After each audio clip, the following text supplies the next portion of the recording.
Comment l'empire de Charlemagne, à la fois prospère et puissant, a-t-il pu sombrer aussi rapidement pour laisser la place à un nouvel âge de ténèbres?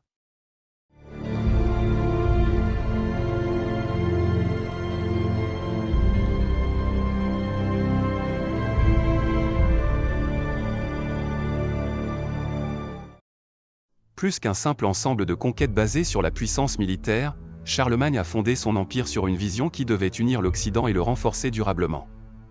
Il a voulu que tous ses sujets soient unis dans la même foi en imposant, parfois par la force, la religion catholique. Et pour que cette union soit solide, il a développé le principe de l'école en s'appuyant sur les monastères, qui étaient des lieux de savoir.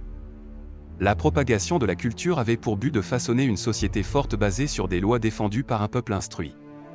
Mais tout ce système avait une faille. En effet, la vision de l'empereur reposait sur les monastères, qui étaient le lieu où étaient recopiés les livres et qui fournissaient les instituteurs des jeunes générations.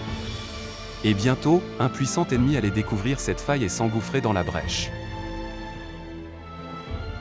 Le 8 juin de l'an 793, les Vikings attaquent le monastère de Lindisfarne, en Angleterre.